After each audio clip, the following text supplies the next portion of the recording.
Nagising ka na ba at nalaman mong kasal ka na sa sobrang ganda na anak na babae ng isang pinuno ng tribo? Dito, iyon ang nangyari sa pelikulang ito na tawag ay Shanghai noon. Noong 1881, si John Wang katunog ng John Wayne ay isang Chinese Imperial Guard sa Forbidden City. Si Prinsesa Peipei ay dapat magpakasal sa Bochag na lalaki.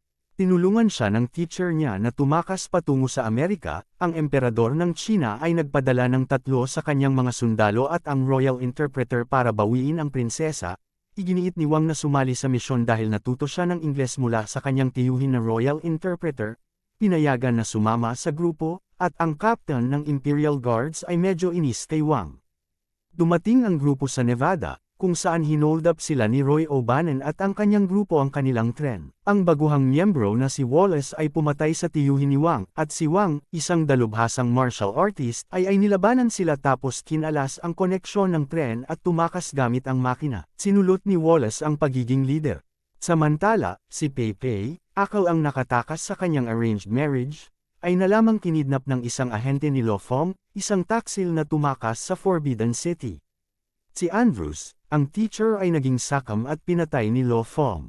Nilibing ni Wallace si Roy hanggang baba sa disyerto. Nakita ni Wang si Roy at inalam kung saan ang Carson City. Tinuro ni Roy ito ay sa kabilang bahagi ng isang bundok. Iniwanan ni Wang ng 2 chopstick sa bibig si Roy upang hukayin ang kanyang sarili. Pagdating doon, iniligtas ni Wang ang isang batang tribo mula sa kalabang tribo at lasing na pinakasalan ng anak na babae ng pinuno ng tribo, si Falling Leaves, at nakitulog sa iisang tolde kasama siya noong gabi. Nakahanap si Wang ng isang maliit na bayan at nakita niya si Roy sa isang inuman. Hindi niya sinasadyang nabunyag na nandaraya si Roy sa baraha. Nagkagulo tuloy sila. Kalaboso ang dalawa, at nagkwentuhan sila. Natukso sa gintong kayamanan, nag-alok si Roy tumulong kay Wang. Ginagamit ni Wang ang kanyang ihi upang mabasa ang kanyang damit at balikuan ang rehas. Tinulungan sila ni Falling Leaves na makatakas. Dumating sina Wallace sa bayan. Nagulat nang malaman na buhay pa si Roy. Sinanay ni Roy si Wang katulong si Falling Leaves. Paano maging cowboy? Sa Carson City, natuklasan ni Roy na parehas silang wanted. Si Roy ay mayroon lamang $500 na reward habang si Wang ay may $1,000 sa kanyang ulo. Ito ay dahil sa kakampi ni Lo Fong na si Marshal Nathan Van Cleef. Si Roy at Wang na nakulong tindahan. Tinulak ni Wang si Roy sa labas habang siya ay tumakas sa likuran. Nilabanan ang mga kalaban gamit ang sapatos ng kabayo habang si Roy ay nakikipagdulo. Si Wang naghagis ng tsapa kay Van Cleef. Nakatakas sila pagkakahuli. Darating nila ang hideout ni Roy na isang beer house. At nagbonding sa isa't isa habang nagpapahinga. Narinig ni Wang si Roy na nagsasabi kunwari kaibigan lang niya si Wang.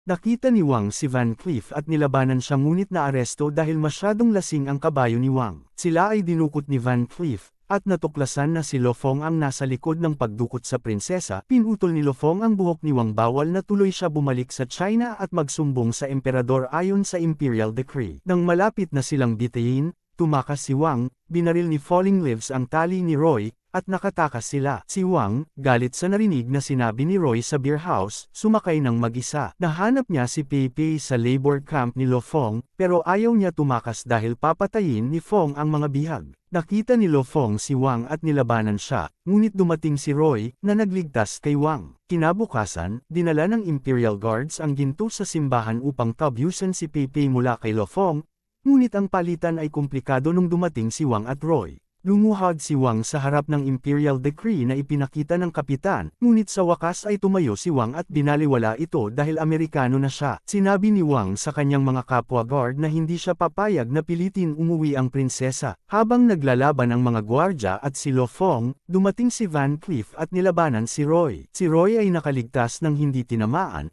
at binaril si Van Cleef sa gitna ng kanyang tsapa. Nakipaglaban si Wang sa Imperial Guards habang hinahabol ni Lo Fong si Peipei paakyat ng simbahan. Nagpaubaya ang mga bantay para tumulong si Wang kay Peipei. Nakarating sina Wang at Lo Fong sa bell tower at si Peipei ay nasugatan. Pinaklos ni Wang ang kampana, na naging dahilan upang maipit ng tali si Lo Fong hanggang sa mamatay. Nagpaubaya ang Imperial Guards na manatili si Peipei sa Amerika at binigay na lang kina Roy ang ginto. Dumating sina Wallace sa simbahan, at hiniling na lumabas sina Roy at Wang at lumaban, pinalibuyan na sila ng mga tribo. Sa isang Chinese festival, hinalikan ni Roy si Falling Leaves habang niyakap ni Peipei si Wang.